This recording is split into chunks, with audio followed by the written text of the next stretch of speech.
2 Reis, capítulo de número 23, versículo de número 25. Antes dele não houve rei que lhe fosse semelhante, que se convertesse ao Senhor de todo o seu coração e de toda a sua alma e de todas as suas forças, segundo toda a lei de Moisés. E depois dele nunca se levantou outro igual.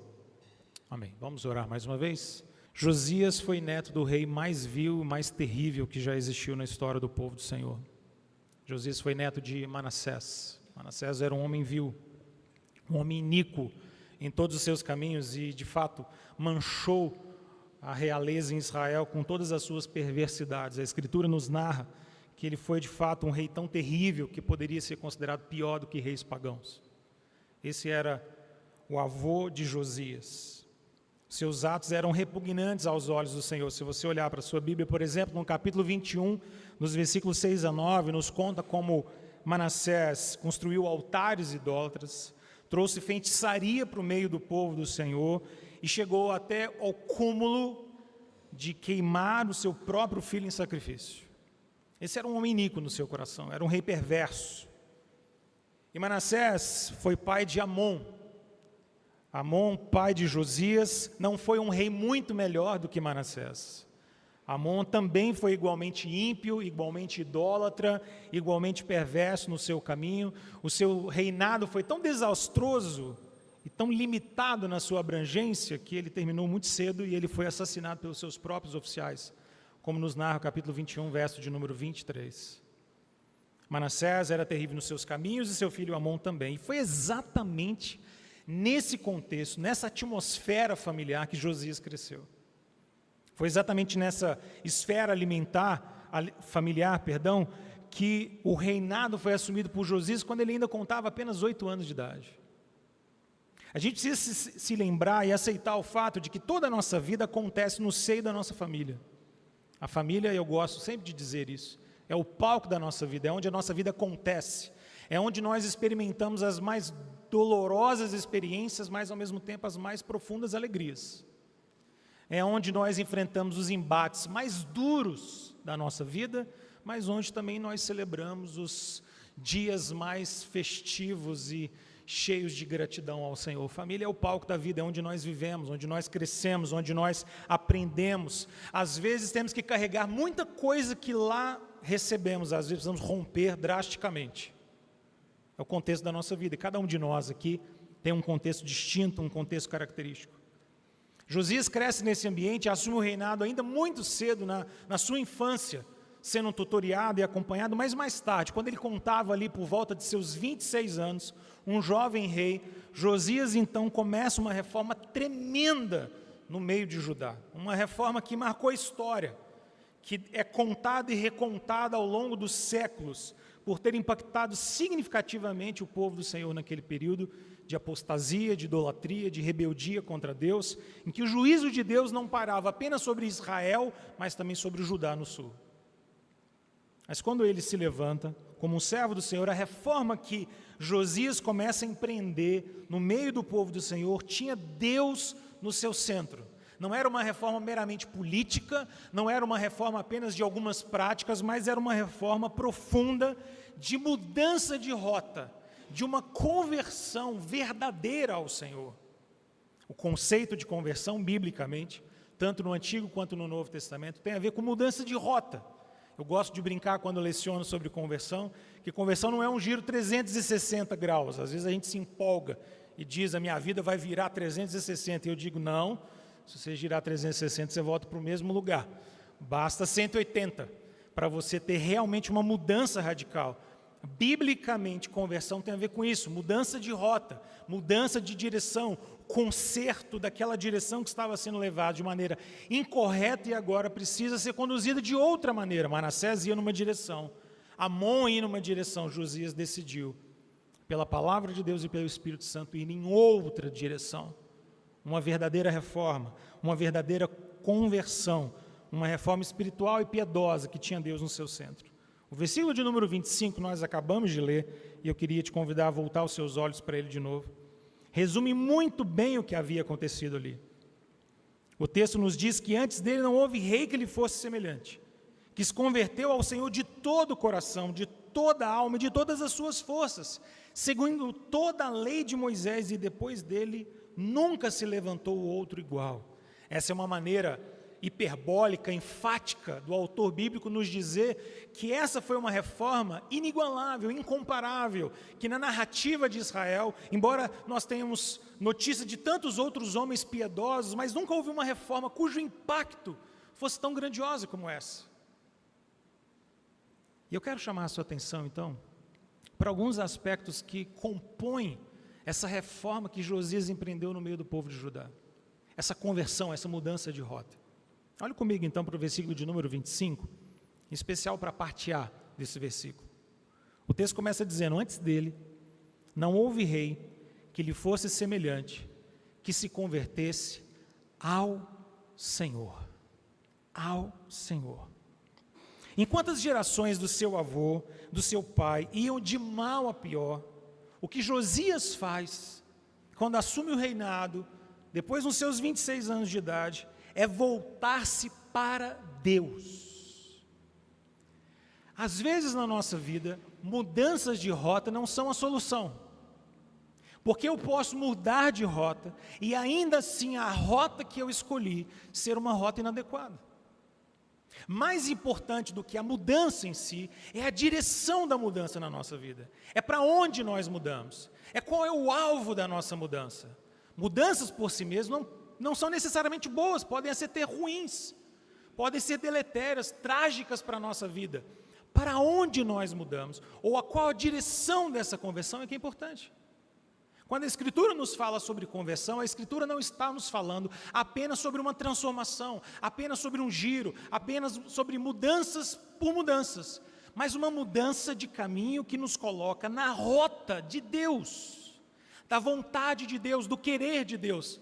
Entenda, mais importante do que mudar é ter na mudança da nossa rota Deus como nosso alvo, é ter Ele como objetivo. O texto nos conta que Josias empreendeu de fato uma mudança, uma reforma, porque o seu coração havia se convertido ao Senhor especificamente. O texto nos diz lá no capítulo 22, versículo de número 11, que quando Josias ouviu a leitura da palavra do Senhor, o livro da lei, possivelmente aqui uma referência a algum trecho de Êxodo, ou mesmo algum trecho de Deuteronômio, quando ele abre esse livro da lei, ele rasga suas vestes. Tamanha é a sua comoção, tamanha é o confronto que ele tem diante da palavra de Deus, ele rasga suas vestes, perturbado no seu coração por perceber que a lei de Deus, que a palavra do Senhor, que o querer do Senhor estava sendo deixado de lado, escanteado, que Deus já não era mais adorado como deveria ser, que Deus já não era mais cultuado como deveria ser, e a palavra de Deus se tornou desconhecida, apagada. Quando ele ouve a palavra, quando o livro é lido, ele rasga suas vestes como quem diz: espera aí, eu preciso rasgar o meu coração, eu preciso rasgar minha alma diante disso. Tamanho o pecado, tamanha a indolência da nossa prática, tamanha a nossa indiferença espiritual. Todas as reformas de Josias, então, irmãos, daquele momento em diante, capítulo 22, versículo 11, seriam um voltar-se para Deus e para a palavra de Deus no centro. O foco de toda conversão verdadeira, o foco de uma transformação verdadeira e um arrependimento verdadeiro é que os nossos olhos se voltem para Deus, que os nossos olhos se dirijam para eles, ou para Ele, perdão. 2 Reis, capítulo de número 23, versículo 21. Olha a sua Bíblia comigo rapidamente. O texto nos conta que Josias celebrou a Páscoa, e ao fazer isso ele reafirmava a aliança de Deus, o Deus pactual. O verso 21 diz: deu ordem o rei a todo o povo, dizendo: celebrai a Páscoa ao Senhor vosso Deus, como está escrito neste livro da aliança. A preocupação de Josias é: a Páscoa já não era celebrada há muito tempo de maneira correta, de maneira devida, seguindo as prescrições bíblicas à risca, sendo obediente a Deus. E Josias então agora entende que parte dessa reforma envolve reafirmar os laços pactuais com o Senhor Deus, e isso envolve obediência a Deus. O versículo de número 22 O autor bíblico nos acrescenta uma nota importante quando ele diz: porque nunca se celebrou tal Páscoa como essa desde os dias dos juízes que julgaram Israel, nem durante os dias dos reis de Israel, nem nos dias dos reis de Judá. Sabe o que é isso, irmãos? É você olhar para a longa história para trás de Josias e pensar que desde os juízes,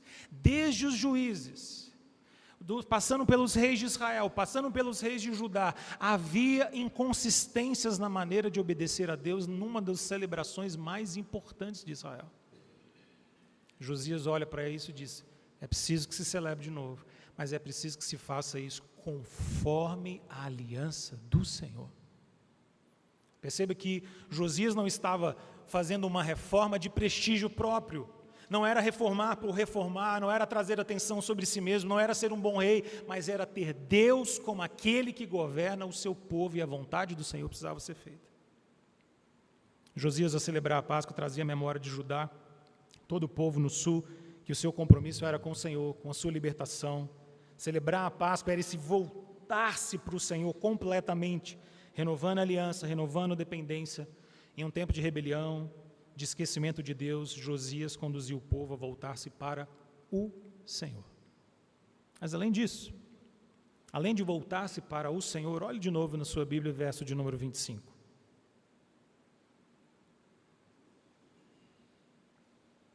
O texto também nos conta que não apenas ele voltou-se ao Senhor ou para o Senhor, mas ele voltou-se de todo o coração. O verso diz: antes dele não houve rei que lhe fosse semelhante, que se convertesse ao Senhor de todo o seu coração, de toda a sua alma e de todas as suas forças. Josias voltou-se para o Senhor com tudo o que ele tinha, com todo o seu ser. Todos nós aqui estamos habituados com o fato de que quando as Escrituras usam expressões escalonadas ou sequenciadas dessa maneira, todo o coração, de toda a tua alma, de todas as suas forças, ela não nos quer fazer pensar exatamente em instâncias ou faculdades distintas do nosso ser, mas ela é enfática para nos dizer que essa decisão tomada por Josias foi de todo o seu ser, de tudo que ele tinha, envolvendo coração, envolvendo alma, envolvendo forças, envolvendo sua vida por inteiro. É uma outra maneira de dizer que ele voltou-se para o Senhor de maneira radical, na raiz do seu ser, no âmago do seu ser, no imo do seu ser, com tudo que ele era. Voltar-se para Deus de todo o coração. A conversão de Josias envolvia motivação correta e obediência necessária a Deus. Afinal, o Senhor nunca se agrada de corações divididos.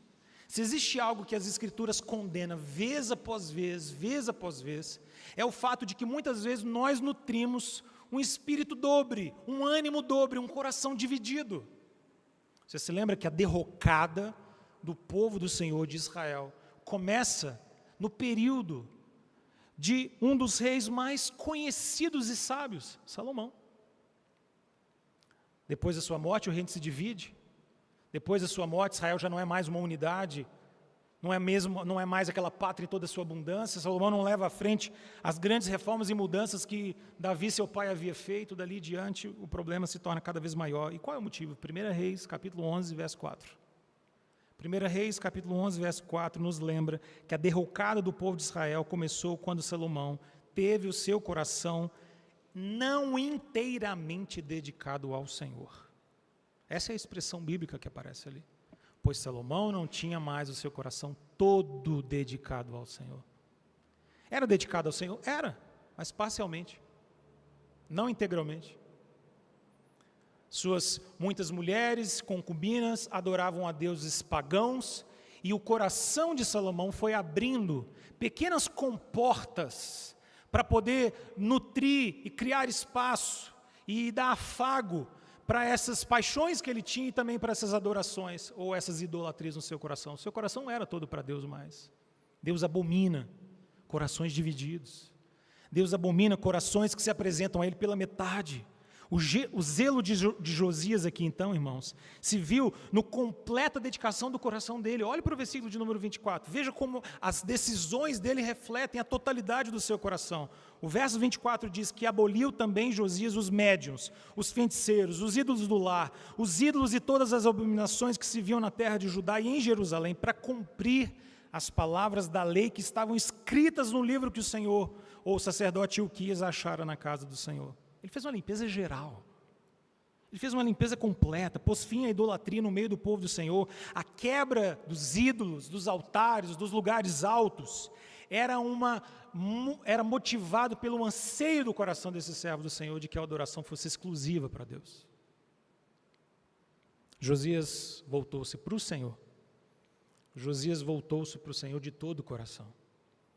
Mas em terceiro lugar, queria ainda chamar a sua atenção para o mesmo texto, verso de número 25, porque ele nos diz que não houve rei que lhe fosse semelhante, nem se convertesse ao Senhor de todo o seu coração e de toda a sua alma e de todas as suas forças, segundo toda a lei de Moisés.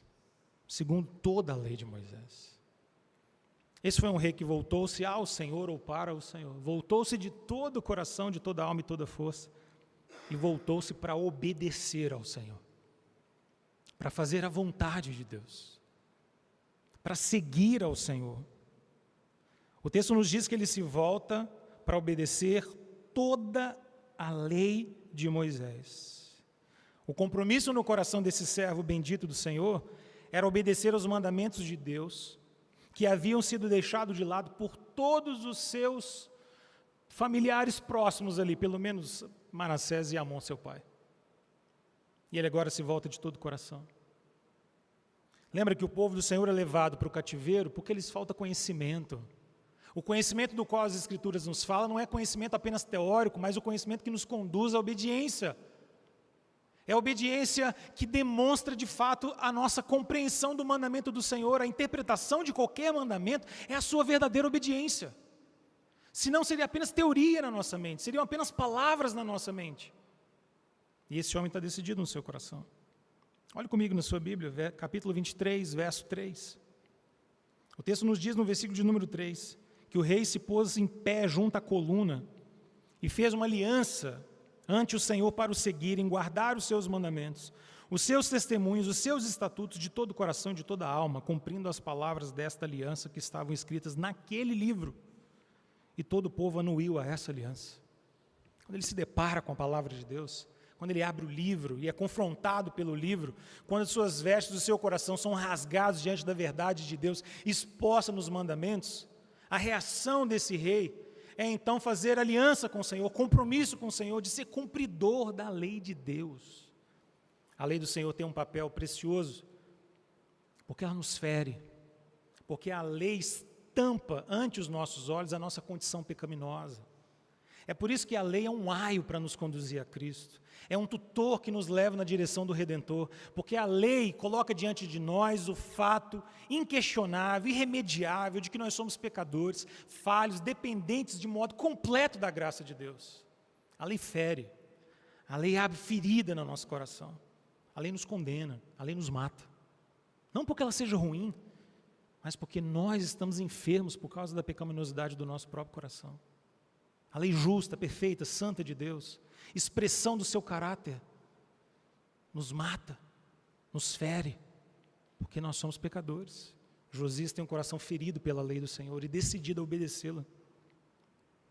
Agora, quando a gente olha para essa história, a gente pode se perguntar, o que essa história toda tem a ver com a gente aqui?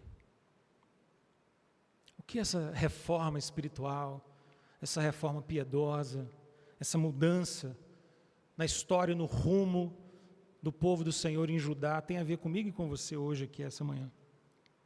Eu gosto de pensar que as aplicações e implicações dessa verdade são grandiosas demais para nós. Porque a reforma que Josias empreendeu como rei, como instrumento de Deus no meio do povo de Judá, é uma reforma que precisa existir também em cada um dos nossos corações. Todos nós também somos o povo do Senhor. E todos nós também somos, muitas das vezes, tendenciosos a abandonar a centralidade da nossa vida ao Senhor e permitir que o nosso coração se desvie do nosso alvo único e fundamental, que é o Senhor. Esse mês da família, normalmente maio, é aquele mês em que nós celebramos o mês da família, celebramos o Dia das Mães. Eu gosto de pensar, por exemplo, como a saúde de uma igreja é sempre a saúde de cada indivíduo daquela igreja, e como a saúde espiritual de uma igreja é a saúde de cada família daquela igreja. E de como nós precisamos vivenciar em nossa vida também reformas individuais, familiares e como igreja, como povo do Senhor. Nós também precisamos voltar-nos para o Senhor de todo o nosso coração. Então eu queria tomar a liberdade de aplicar esse texto aqui de modo breve ao nosso coração, pensando que a reforma de Josias nos ensina, dentre tantas implicações, uma renovação no meu coração, uma renovação no meu lar, uma renovação no meio da igreja, uma renovação no seu coração, uma renovação no seu lar e uma renovação no meio do povo do Senhor. Pense então nas implicações daquilo que Josias empreendeu aqui como instrumento precioso da graça de Deus. Primeiro, nós somos chamados a nos voltarmos para o Senhor. Esse é o chamado de Deus. Deixar o pecado e a indiferença espiritual.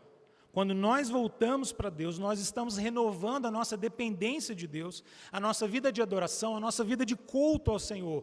Pense que famílias ou indivíduos espiritualmente fracos são presas muito fáceis para o inimigo.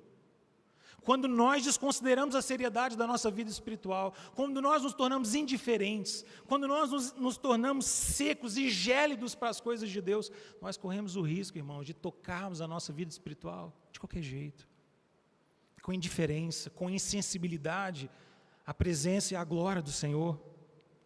Não existem vidas sólidas, famílias sólidas aos olhos de Deus, sem que nós tenhamos corações voltados para Deus. Sem que o nosso coração se volte única e especificamente para Ele. É por isso que eu e você precisamos continuamente e constantemente na nossa vida de fervor espiritual, de paixão por Deus, de necessidade da presença de Deus. Como capelão do seminário, eu me sinto muitas vezes muito preocupado sobre a caminhada de cada um dos irmãos aqui. Porque eu tenho sempre a preocupação premente no meu coração de que quanto mais nós servimos a Deus, e quanto mais nós habitamos ambientes que são espirituais e religiosos, como nós fazemos aqui diariamente, nós somos aqueles que talvez mais corram o risco de se tornarem indiferentes à presença do Senhor. Às vezes somos indiferentes ao culto que nós prestamos ao Senhor. Às vezes somos indiferentes à adoração que prestamos ao Senhor. Faça uma pergunta para você mesmo. Hoje,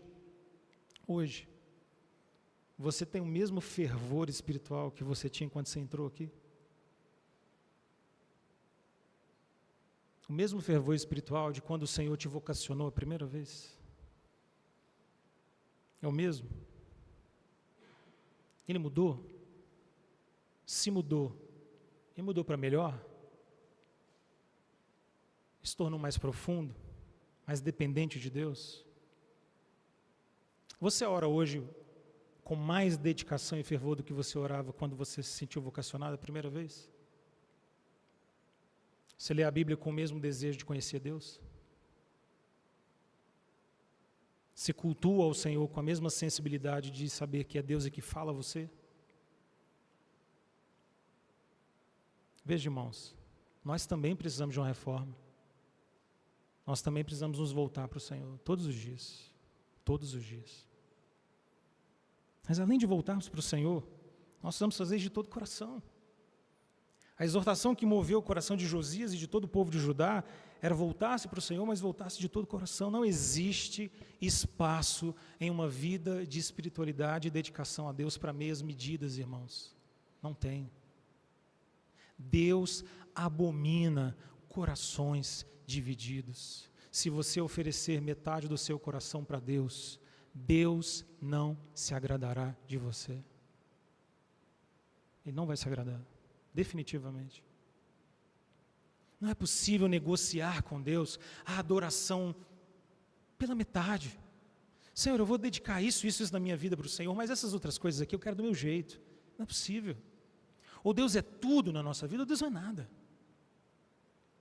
Ou Ele é o Senhor da nossa vida, ou Ele é aquele que habita ricamente no nosso coração, em todas as esferas, entrando nos quartos e nas portas mais íntimas e fechadas do nosso ser, ou Ele não é nada. Ou Ele escancara a nossa vida e nos expõe diante dEle mesmo para nos tratar, para nos moldar, para mexer com o nosso ser interior, ou senão nós vamos viver vidas mesquinhas e pela metade o resto da nossa vida. Eu anseio no Senhor, em nome de Jesus, que você não seja um pastor assim. Que você não seja um pastor que ofereça migalhas para o Senhor. Que você não seja um ótimo profissional de fazer cultos, mas já não cultue mais a Deus no seu coração. Que você seja extremamente habilidoso para conduzir liturgias e preparar mensagens, às vezes feitas de um jeito muito duvidoso.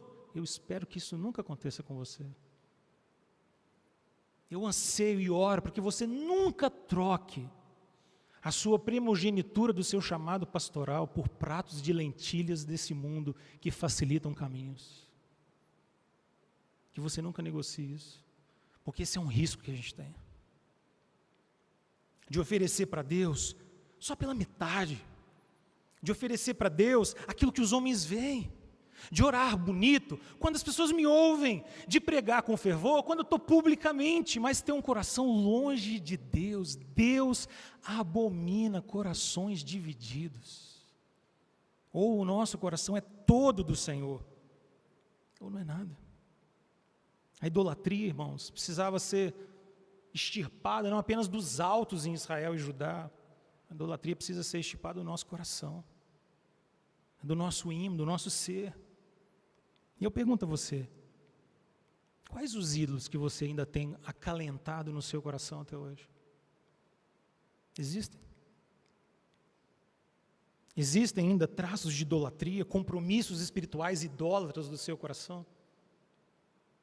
Talvez um pouco de vaidade, talvez um pouco de orgulho, talvez segurança financeira, talvez prestígio de homens. Quais são os ídolos que têm como fantasmas malignos visitado a nossa mente ou o nosso coração constantemente? Quais são eles? O que é que nos motiva tantas vezes a negligenciar o trabalho zeloso a Deus, fazendo coisas de maneira despreparada, descuidada? O que é que está conquistando o nosso coração? Qual é o grande amor que tem conquistado o nosso coração no lugar do Senhor? Qual é? Muitas vezes nossa vida negligencia essa comunhão com o Senhor, muitas vezes nossas famílias negligenciam essa comunhão com o Senhor. Nós aqui somos majoritariamente servos do Senhor, chamados para sermos pastores. Como você tem pastoreado seu lar, sua casa, seus filhos, sua esposa, sua própria vida?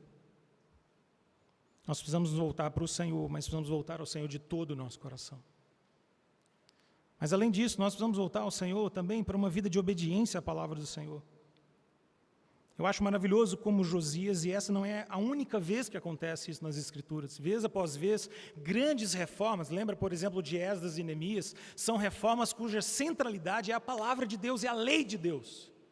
Quando a lei de Deus é lida, uma sujeição à vontade de Deus, porque quando a Bíblia é esquecida, quando a palavra de Deus é esquecida, ou mesmo relativizada, toda a vida espiritual definha.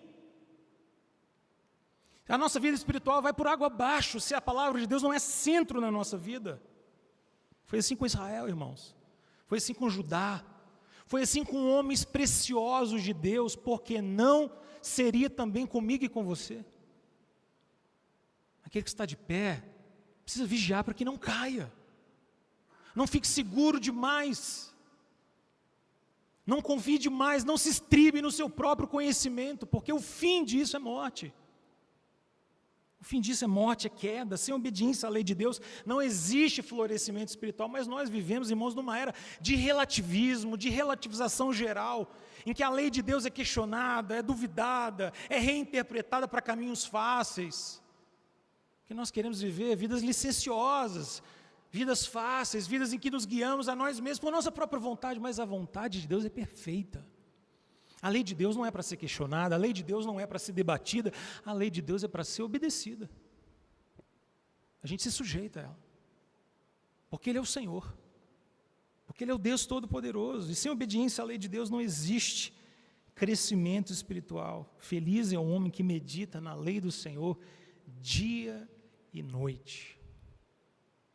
Ele vai se tornando assim como uma árvore frondosa, que foi plantada junto a fontes de águas. Quando chega o tempo, quando chega a estação, quando chega a temporada, ela produz frutos, frutos de vida, frutos de justiça, de comunhão com o Senhor. A palavra de Deus é luz, é lâmpada para o nosso caminhar, e nós precisamos nos voltar para a palavra do Senhor de todo o nosso coração. Agora, para a gente caminhar para o final, olha aqui para mim. A gente não pode terminar essa mensagem sem que nós leiamos com muita calma o que nos narra os versículos 26 e 27. A gente não pode deixar isso aqui de lado. Do contrário, nós correríamos o risco de que essa mensagem terminasse como uma mera mensagem exortativa que coloca sobre nós toda a responsabilidade e toda a solução. Essa mensagem pareceria mais legalista do que evangélica. O texto diz nos versículos 26 e 27 que, nada obstante, o Senhor não desistiu do furor da sua grande ira. Ira com que ardia contra Judá por todas as provocações com que Manassés o tinha irritado. E disse o Senhor: também Judá, ou também a Judá, removerei de diante de mim como removi Israel. E rejeitarei essa cidade de Jerusalém que escolhi, e a casa da qual eu disser estará ali o meu nome. Sabe o que isso quer dizer? Isso quer dizer para mim e para você que mesmo Josias, sendo fiel, não pôde salvar Judá. Mesmo Josias, sendo um reformador, um homem piedoso, centralizado em Deus, centralizado na palavra do Senhor, Josias não podia expiar os pecados do povo de Judá e nem remover de sobre o povo de Judá a ira justa de Deus contra as provocações de Manassés. Não era possível. Porque embora Josias seja um homem piedoso, Josias não é um mediador perfeito. Embora Josias pudesse sacrificar sua vida e seu reino a uma reforma radical, ele não podia oferecer a Deus um sacrifício de valor infinito para resolver o problema dos problemas, meu e seu, o problema do pecado, da ofensa contra Deus. É por isso que Josias, embora seja um grande rei, um rei piedoso, mas não é um rei suficiente. Josias é insuficiente. Só Jesus pode ser suficiente. Só Jesus é o verdadeiro rei. Só Jesus é o rei da glória. Só Jesus é o rei que consegue, ao mesmo tempo, envolver em si mesmo não apenas a sua realeza, mas também seu sacerdócio. E não apenas seu sacerdócio, mas também seu profetismo. E ao mesmo tempo ser nosso rei, ser nosso mediador e sacrifício vicário, e também ser aquele que nos ministra a sua palavra salvadora. Só Jesus pode ser aquilo que Deus espera de cada um de nós. E é por isso que na sua fidelidade, Jesus se tornou mediador de uma aliança superior. Superior a de Josias. E é por isso que Jesus é maior do que Moisés, é maior do que Arão, é maior do que Davi, do que Salomão, é maior do que Josias. Por conta disso, irmãos, Jesus não apenas dedicou toda a sua vida para nos transformar e para fazer uma reforma radical na nossa vida, mas Ele a entregou na cruz do Calvário para nos transformar. E a reforma empreendida por Jesus, diferente do que Josias podia fazer, não era de fora para dentro, mas é sempre de dentro para fora. Ele habita em nós e nos transforma por dentro, no nosso coração. E essa então é a boa notícia para a gente terminar essa mensagem. Ela é a boa notícia para mim e para você, porque por mais que nós sejamos dedicados nos nossos esforços de cuidarmos da nossa vida, da nossa espiritualidade, do nosso lar, da nossa casa, das nossas tarefas diante do Senhor, só o Senhor pode nos conceder a graça de viver segundo a sua própria vontade. E então a gente tem que aceitar essa relação um tanto paradoxal, de desenvolver a nossa salvação com temor e tremor diante de Deus, mas reconhecendo que é Deus que opera em nós, tanto querer quanto realizar. E essas duas esferas estão lado a lado. Deus em quem opera em nós, é Deus em que nos liberta do poder da escravidão do pecado. É o Senhor que nos santifica a cada dia, é o Espírito do Senhor que, habitando em nós, molda o nosso coração e nos converte para Deus, mas ao mesmo tempo o Senhor nos chama a convertermos os nossos maus caminhos e buscarmos o Senhor. Esse é um milagre que o Senhor opera em nós. O alicerce da minha vida, da sua vida, a base da minha vida, da sua vida, a nossa rocha firme é sempre a vontade do Senhor. E eu queria te encorajar então, irmão, nessa manhã. Olhe para Cristo de todo o seu coração. Reforme aquilo que precisa ser reformado na sua vida. Reforme aquilo que precisa ser reformado na sua casa. Reforme aquilo que precisa ser reformado na liderança que Deus colocou sobre seus ombros. Que o Senhor reine na nossa vida. Não em uma parte, mas na totalidade dela. Que seja um ponto de renovo na nossa vida. Que nós possamos constantemente voltar aonde talvez tenhamos caído e começar de novo, se necessário for. Todos nós aqui experimentamos a conversão com C maiúsculo, uma única vez na nossa vida e na nossa trajetória. Mas a gente pode pensar que pequenas conversões, com C minúsculo, por assim dizer, pequenos ajustes de rota, precisam e devem acontecer na nossa vida dia após dia, à medida que o Espírito Santo vai nos moldando à imagem do seu Filho Jesus.